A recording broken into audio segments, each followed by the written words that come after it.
Built ng Mini Cooper. Oo, kumbaga sa babae, parang galaw na galaw. Ano yun? Ano yun? Ano yun? May libreng car wash dito ha. Tandaan niyo po yan ha. Libre. Nawala siya pagdating sa babae. Nawala eh.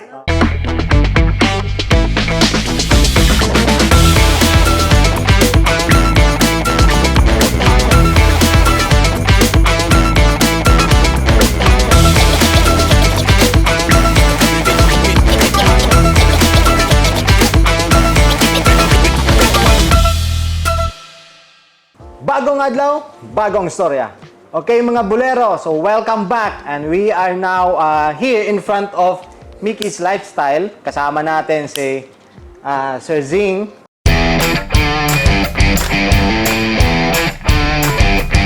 And Sir Mickey.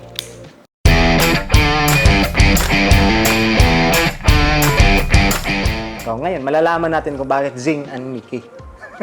Sir, magandang araw sa inyong dalawa. Salamat sa oras na binigay niyo sa amin, ano?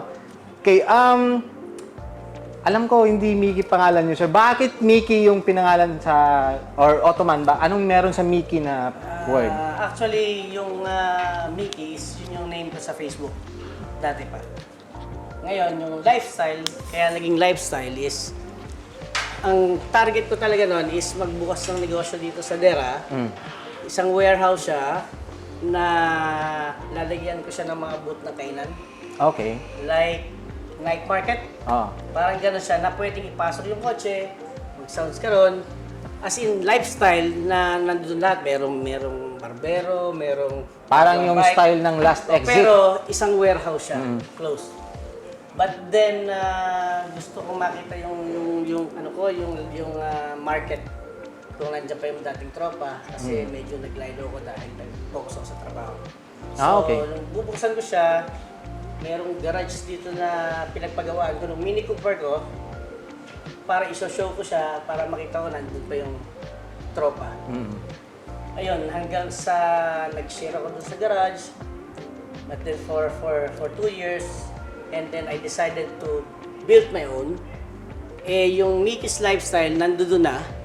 So, yun na yung naging trademark ko para dun sa garage. And then, lahat ng kotse na ginagawa ko, dinidesign ko, is minarkingan ko siya ng Mickey's Lifestyle. From my side, Mickey's Lifestyle is my lifestyle, Oo. is my car. So kumbaga yun To na build yung cars, to enhance the car. So, tapos nakilala ko nga si Sing, which is he's supporting me for the car, for the audio for the car. So, yun yung naging siguro maayos yung transactions namin. Kaya, we decided to be a partnership. Okay, so kayo yung sa mga modification, and then si Sir Zing naman yung sa... Which is subsonic yun, sir, di ba? Yes, Subsonic, basically Subsonic is, Subsonic was built, the brand was built since 2017. But that time, may mga trabaho kasi rin ako and together with my partner. So, medyo pitik-pitik lang ba. But after 2020, when I got out of the office, I was in Nissan. Okay lang ba sabihin yung brand? Okay lang Yeah, na. I was in a car brand that time, and then I decided to make it full time. So together with my brother-in-law and one of my cousin, we built the Subsonic Car Audio brand. So we hold Ciare, Sundown, Sound Digital, and Stetson. I'm also an official distributor of Sony in Middle East, and currently now, I'm the official distributor of Category 7 from Philippines. Dinala rin namin siya dito to cater the Filipinos in terms of car audio. And from there, we modify. Ang lawak Ang lawak na ano ng market. Yes, so from there, way back in the Philippines, nagmo-modify na talaga kami because I'm from the South. Mahilig talaga kami sa sasakyan. So, mahilig talaga kaming mag-modify ng mga car audios. Back in the time, nasa mga owner type jeeps pa nga lang yung ginagawa namin. And then we bring it here. So, yun, hanggang sa in time, naging customer ko siya. Tapos, Okay. So siya muna ang Oo. gusto. Sa kanya ko kinuha lahat yung gamit ng Mini Cooper ko na ngayon, yan yung kinalabasan. Yes. Nakakailang sila. Nakita ko nga yung Mini Cooper na ano. Yes. So, ang ginawa namin is naging customer ko muna siya and then nakapag-partner kami. Kinuha ko yung gamit niya. Kinuha niya lahat ng gamit ko. Kinuha yung And then, personal niya. from there, we built his sound system. So nag-start sa sound system muna, dun sa Mini Cooper. Oo. So, doon kami una nagkakilala. And then, doon niya rin nalaman na if you, andito naman yung mga trophy. So, I also build the brand Urban Builds. Oo. So, Urban Builds is a brand of car shows, street car shows here in the UAE. Ano yun? Parang event, ganun. Oh, car show, but street style siya. There are different kinds of events here na car shows in the UAE. But for us, we cater mostly street made. Like, you know, Parang mga meet-up, ganun. hindi, actually, malaki siya kasi we hold the largest car audio competitions here. Every time na may okay. car audio competition yung Urban Builds, pinakamarami yung pumupunta sa amin. And normally, we cater lahat ng nationalities. Open for all. Yeah, Hindi open lang Pilipino. for all. Not only Filipinos, may mga ibang lahi, Arabs, Westerns. Ano bang pinagkakaiba ng interest ng ibang lahi sa Pilipino, sir? When it comes to, kasi kayo, lagi kayong nasa car show. Okay. Yun na, dalawa, magkaiba yan. Yung mga trophies na to, yun yung car show na mostly ang competitors is Filipinos. Okay? Then, he decided to bring me to Emirates Custom Show. Oh. Which is Emirates Custom Show is international car show in Dubai. It's happening like once a year. Yeah, it happens once a year. Ito ba yun? And then we won one of the championships for For car audio. car Ito yun. audio. So, Emirates Custom Show was here in the UAE for I think for 12 years na. And sumasali ako Kailan ba for to? a very long time. Like This year lang to, di ba? Yes, This year, this March 1 last to March. 3. Ito ba yung kasama si Drift? Yes. kasama na okay. si Drift. So, matagal na ako sumasali. Every time, hindi naman pinapalad. But this time, siguro maganda yung partnership namin. Siya. And we got one of the trophies. Actually, isa siya and one of the group is Yeah, one of our si colleagues, Jay. si JB. Kasama yung Mini Cooper mo dun, sir, di ba? Yes. Ito yun. Ito yun. Ito yun? Ito yun. So, yun yung ginagawa namin. Ngayon, I deal with different garages in UAE. In Dubai, in Abu Dhabi. In Kayong Kuwait. nagsusupply? I supply most of the items. But here, since kaibigan ko siya, pumupunta ako dito para matulungan siya to help, para mag-modify naman ang mga sasakyan. And some of my customers, dinadala ko rin sila dito. Sir, kailan mo talaga naisipan na ito na yun, ito na yung garage na talagang Mickey Lifestyle, gagawin ko na to? Kailan mo siya, kailan dumating yan sa'yo? It's last year lang. Last year lang siya na medyo hindi naging maganda yung unang garage. So, I have... So hindi first time na garage mo to? Pangalawa to. Kasi yung isa, may partnership kami. Medyo hindi maganda yung naging takbo. Yun, I decided to start my own. Kahit mahirap. So, Ano yung struggles nun? Bago naging ganito to? Kasi struggles. nasubaybayan ko rin to eh. Maraming Nakikita na kayo. struggles. Oh. Unang-una kasi nagtatrabaho pa ako sa Albarari. Until now? Interior designer ako eh. Okay. So nagtatrabaho ako sa Albarari as interior designer. Pinalad naman tayo, general manager ako nung interior design part ng Albarari. So I'm working for 4 hours a day. Like from Ayos, 8 to 12, from 7 to 11. So yun, nagtatrabaho ako, then punta ako ng garage. Siguro, yung unang garage is hindi ko siya na-monitor. May partnership kasi yun. Kaya hindi siya naging maganda yung takbo. But then siguro yung ako, ang passion ko is nasa kotse talaga.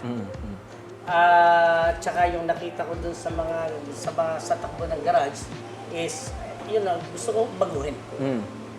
Kaya I'll make sure na yung garage namin is pagka pumasok yung sasakyan, this is what I told my mechanics. Pag pumasok yung sasakyan sa garage, isipin nyo, kotse ko, yung pumasok. Kasi iba yung paggawa mo Yes. sa halimbawa sa boss mo. Oo. Kotse ng boss mo. Gagawin mo, di ba? Iba yung paggawa doon sa kotse kaysa sa kliyente. Sabi ko sa kanila, pag pumasok yung kotse dito sa garage ko, gusto ko isipin yung kotse ko.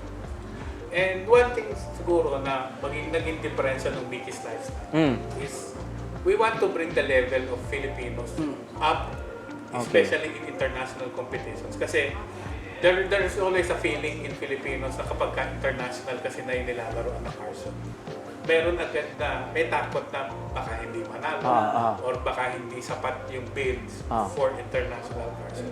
So we open doors para sa lahat ng mga Pilipino na gusto yung ganong level na merong shop na magkikater para sa inyo to reach your goal na kung gusto mong lumaro, iba kasi yung level ng international. Kalaban mo yung ibang lahi. Not like yung Filipino is within kapwa Pilipino. I'm not telling na mababa yung level ng competition ng Pilipino kasi mataas na talaga yung standards ng Filipino. So, Oo. but in terms of international car shows, na lalo na dito sa UAE, which is maraming pera lahat ng tao, talaga makikita mo. Only fans sila eh. Oo, malaki yung level ng talagang para na siyang SEMA sa US.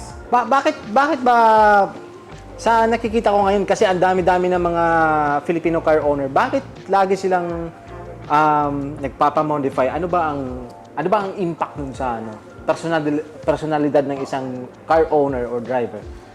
Siguro para sa akin yung ano na yan eh. Nasa blood o nasa puso ng tao yun eh. Like me, before, sabi ko, ay, hindi ako gagastos sa kotse ko. Ang Mini Cooper kasi yan isa sa pangarap ng kotse dito. Hindi ako gagastos ng ganon, hindi ako kakarera. Kasi I do drag racing in the Philippines. Okay. Tumatakbo ko sa Pilipinas ng karera, pero puro illegal. Okay? My pace. Pero kasi pag talaga nasa blood mo na yung passion ng kotse, hindi mo matatanggal yun eh. Okay? Kahit sabihin mo na yung iba nga eh, talagang ibinubuho sila yung pera nila. Kilala mo naman si Drift. Kilala ko. Si Drift, hindi ginagamit. Hindi ginagamit.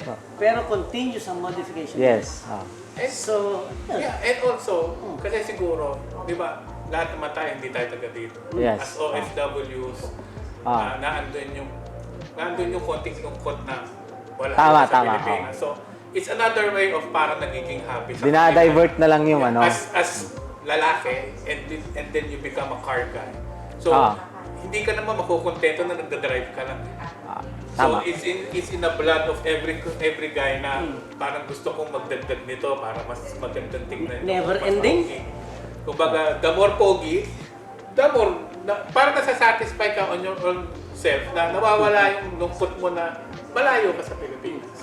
And in a way, also, in terms of competition, kasi hindi naman lahat, pagdating sa car audio competition, marami kasing lumalaro. Okay. So, hindi naman lahat biniyayaan ng magaling na talent on sports, on singing and everything. Pagdating sa car audio, kahit ano ka pa, ano man narating mo, pantay-pantay ang level of competition. So, pag nanalo ka, is an achievement for yourself. Parang ganun yung nangyayari. Anong pinakamagandang service na babalik-balikan ng mga kliyente dito sa Mickey's Lifestyle? And para sa akin yung services namin, ako kasi, yun nga, we really take care of the car of the client. And then ayoko nung babalik yung kliyente for back job. Gusto ko, pag bumalik yung kliyente sa shop ko, is to enhance their car or papaservice ulit. So, I'll make sure na bawat coaching lumabas sa shop ko, kaya ako may libreng car wash. Kasi yun yung last na gagawin namin sa kotse. Ayun, And I gave it for free. may libreng car wash dito Tandaan niyo po yan Libre ang car wash. May pa-change oil ka muna. So hindi pwedeng car wash. hindi pwedeng pumunta lang tapos libreng car wash. Lugi tayo doon. Sa akin naman, in terms sa subzoning, honestly, alam din naman lahat ng mga Pilipino na mahal talaga yung items. Yes. Medyo premier naman kasi yung produkto binibenta ko. But one thing na nakakasigurado kami is, it's on a championship level naman. And we have proven it through the years na marami namang nanalo na. marami namang nanalo na ng mga competitors when they use my product. So, if you want a level na for competition, nasa amin yung mga gamit ng customer. Hindi naman namin siya pinagmamalaki dahil mahal siya. Pinagmamalaki namin siya is Quality. because the quality Tsaka naman and the service naman na kaya namin ibigay in terms of modifications, the installations, and the tuning, na isa-serve namin siya ng maayos. Kung if you don't mind, sir, when it comes to the audio, no, ano nang pinaka mahal or pinaka the best na na-set-upan Filipino car owner dito? Dito, Oo. honestly, Oo. ang pinakamahal na na-build ko, kaso umuwi na siya, Okay. he spends almost 65,000 sa akin. Audio lang 'yon. Yes. Half million 'yun kung sa peso, di ba? Yes. Million na yun. Almost. But Isang million. sa ibang lahi, Ah. meron na kasi akong na-cater na nagbigay siya sa akin ng sasakyan from Rome Okay. na wala talagang bill, Ah. up to a car show bill. He paid me almost 240,000. Grabe no. Isipin mo yung kalaban mo sa custom show na 200,000 built. Okay. Ang kalaban nun, yung Mini Cooper ko. Isipin mo yun. Kaya yung Pag sinabi ba nating built kasama audio doon o modification lang? Lahat na 'yon. Ah. Lahat. Isipin mo yung 200,000 sound system pa lang yun. So, hindi kasi, sometimes, may isa may magtatanong, ano napapala mo? Okay, most common question. Marami. Oh. Malimit ang tanong. Ah. And especially yung mga asawa. Yes. Yeah. Yes, yes. Ano napapala mo? Buti na lang One kami. thing I can answer is kasi lumaro din ako. Ah. Before I become a builder, lumaro din ako and hindi ko naman pinopromote, I was part of Team Puyat. Okay. Team Puyat UAE. So, lumaro din ako. Siga. Yeah, and Sa audio. it was way back 2017. Lumaro ako and I was a champion for 1 year, undefeatedly. So, Okay. Puyat yung nagbigay sa akin ng doors. They opened my doors for here in UAE. So, in respect to them, to answer your question na ano napapala ng mga tao, I can answer for myself na naging masaya ako kasi the level of satisfaction of winning, mahirap siyang palitan. Mahirap siyang palitan. Well, siguro pag ikaw din naman ang nanalo diyan, no? Yung connection na rin siguro for market, right? Yes. Lalong-lalo na sa inyo, mga businessman kayo when it comes to sasakyan. Yes. Winning will give you opportunities na parang magtiwala yung tao. Yes. So, Tama, it exactly. Yeah, it opened doors sa lahat ng mga tao na magtiwala sa'yo in terms to building their cars. Paano naman natin mamamarket kung kayo mismo, di ba? Ikaw mismo na hindi pa nanalo. Yes, So, tama, exactly. mahaba yung struggles, especially for him tsaka sa amin. Kasi sa kagaya na sasakyan niya, nakailang gawa kami, nakailang palit kami. Kaya ang built ng Mini Cooper. Oo, kumbaga sa babae, parang galaw na galaw ka. Ano yan? Ano yan? Ano yan? But at least, after everything, maganda pa rin yung kinalabasan. And ito naman yung resulta. Ayan. So, pero wala akong kinalaman dun, ha? Sir, pagdating sa modification, di ba? Kasi may mga ibang lahi din naman na nagmo-modify ng mga kotse. Nasa ang level na ngayon yung Filipino community dito sa UAE sa modification? Sa modifications kasi, maraming garage na nagmamodify.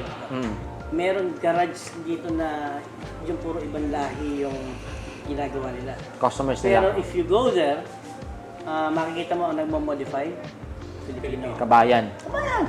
So, that's why So, kumbaga, nag-start kami. ang artist talaga sa car show, Filipino. We're proud to say, yung mga kalaban namin, sa nakakalaban ko sa Emirates Custom Show, Oo. Filipino rin ang gumawa. Ah. So, what's the difference? Kaya nga nung nakita nila kami, Oo. naandun na kami, Ando kami, Ah. nagugulat sila kasi alam nila na lalaban to. yung bubuo na sasakyan nila, Oo. Pilipino. Oo. Now, na Pilipino na yung lumalaban, nandun na yung threat. Yes, Na parang exactly. sasabay na, sumasabay na kami. Kumbaga, hindi na tayo pwede na nandun tayo sa level na nagtaga-buo lang kami. Oo. Pwede rin kaming sumali. Kasi way back before, di ba, pag sinabi nating car show, ang talagang car owner, makikita natin ibang lahi lang. Normally, di ba? Sure. But this time, Filipino na artist, Filipino pa ang owner. Tsaka yun nga, katulad ng custom show, which is October yung Automoto, di ba? Yes. So, Emirates Custom Show kasi is more on different nationalities talaga. Oo. Diyan mo makikita yung mga top range na yung mga GTR, yung all rare cars, yung mga old model cars na fully modified. Diyan mo yan makikita. Kasi ako, pinangarap ko lang na makapasok dyan, makasali lang. Hindi ko naman pinangarap panalo dyan. Ang nagbigay ng daan sa akin para makapasok dyan, SEC. And this time, we make it sure this year, hopefully, we will compete on all international shows Okay. this year. So Tuloy-tuloy na yan. Yeah, just to try. Wala namang mawawala kung Yes, susubukan exactly. namin. So susubukan namin sumali, sasalihan namin lahat ng international events. And hopefully, kung mananalo, salamat. Kung hindi, at least we tried. Yes. We will try and we will try hanggang sa makakuha kami ng panalo. Oh, ganun naman Ganun talaga. naman. Normally. Yung, Oh. yung proud to say na we're Filipino. Okay? Tama, Na tama. kasi kami, nung lumaro ako ng custom show, talagang kami lang ang Pilipino. Yes. Kami lang ang Pilipino, kami lang. So, inisip ko, wala tayo, hindi tayo mananalo dito. Pero bigay ni Lord, nanalo. Eto na. So, proud to say na Pilipino kayang lumaban dun sa mga only fans. Talaga, only fans talaga sila, only fans sa mga ibang lahi. Which is, ang bumuo ng kotse nila, Kabayan. Pilipino. Because that time, Filipino yung may-ari ng sasakyan, Filipino yung nag-build, and Filipino na Filipino lalo. yung nag-entry. Then Filipino yung nag So straight, Filipino yung, nire-represent namin yung lahi namin. So noong time Ayan. na yun, nanalo kami, ramdam namin yung difference sa lahat ng mga naandun na. Then lahat naman sila, masaya sila para sa amin. Kasi we were very gullible na nakikipag-usap kami sa lahat. Hindi namin inilagay, kasi minsan may Pilipino na ayaw makipag-usap, na Yes. iiyak and everything, di ba? So kami, hindi. Gala kami ng gala, nakikipag-usap kami. And in the same way, minamarket na rin namin yung shop. Marketing. Exactly. Minamarket na namin. And then, bumalik na. Maraming mga kami nakilala. Ngayon, isa-isa na silang nagdadatingan. May mga codes kami and may mga contracts to Yes. build their cars na other cars and to modify their cars. So, it opened everything. Parang naging masaya kami and masaya siya, masaya ako dahil at least ngayon, hindi lang namin inire-represent yung shop, inire-represent namin yung buong lahi ng Filipino. na, Dito sa dito sa eto na yung, this is our time to shine as Yes, Filipinos exactly. na hindi lang tayo nasa likod. Kailangan lumalaban din. Ayan, para sa mga car enthusiasts natin dyan, no? Okay, so narinig niyo po, from builders, artists, then entry, owner, and then ngayon, eto na. May mga ano na tayo, may mga resulta na tayo bilang Filipino. So, ayan po. Sir, bago natin tapusin tong episode na to, any advice for car enthusiasts or sa mga gustong magtayo ng garage? Ano bang mga tips niyo? magtayo ng garage. Sa akin, magiging tip ko lang is just try it. You know, huwag ka susuko. Wala lang sukuan. Kahit na medyo yung talagang nag-down ka na, just keep on trying. Yun lang at saka tiyaga. Tiyaga talaga, no? Tiyaga. Ako naman, isa lang masasabi ko actually, siguro, huwag tayong matakot na sumubok. Hindi tayo, lahat naman ng tao pinanganak ng pantay-pantay. Yes. So, lahat tayo may equal opportunities. So, sa akin, to build up a business sa ibang bansa, Exactly. and then to parang magkapangalan ka sa ibang bansa. Mahirap kasi mahaba yung Tama, struggle. tama. Naranasan ko lahat. Ako yung nag-aahente, ako yung nagkakargador, ako yung nagpupuhat, ako yung nagdi-delivery. Lahat. Ginagawa ko sa lahat. And I'm proud of what I'm doing kasi sarili ko to eh. Akin to. Doon ka na bibuild talaga, di O ba? na masaya ako na kahit nahihirapan ako. And it's a way na parang lahat naman ng naging mayaman siguro is Yes, kailangan mo from the magtyaga. scratch. Kailangan mo magtyaga, sipag, gising ng maaga. Kumbaga, hindi na... Trabaho pa rin. Trabaho pa rin. Oo, na gusto ko lang, hindi ko naman sinasabi na lahat ng Pilipino i-try nyo mag-business, but mas maganda yung business opportunities dito kasi lahat ng tao may pera. Exactly. And malaki yung market of Malawak yung... malawak yung market, maganda yung market of trading, yung taxes of the government, tapos sinusuportahan nila yung in terms of the government, nakasupport yung UAE, kahit Filipino ka, supportahan ka nila. So, sana maging way din kami na maging inspirasyon din sa lahat ng mga tao Yes, exactly. na hindi lang kami, kung nakaya namin, kaya din ng ibang tao. It's just the matter na kailangan you take the risk. Kumbaga, if you're willing Focus to take talaga, the risk, no? subukan mo rin. Walang mawawala. Just take At the least risk. nag-try ka. Take the risk and be honest. Yes. Exactly. Huwag ka Yan yung magluloko. pinakamaganda. Manloloko. Wala handang magpaloko. So, huwag ka lang magpapaloko, huwag ka lang manloloko ng kapwa mo. Siguro yun lang yung key. Oo. Yes. Lang kasi, once na ginawa mo, kahit kapraso lang, Babalik yan. continue. Babalik sa'yo mas malaki. Mas maganda yung bumalik sa'yo, yung mas maganda, kaysa bumalik sa'yo, yung pangit. Exactly. So, General motto na Oo. di ba maliit lang ang Diba kinikita, kita- basta hindi tayo nandulog. saan din na Sa- lang. Honest lang. Honest lang. Honest Maganda yung reputasyon ng gawa, kumbaga.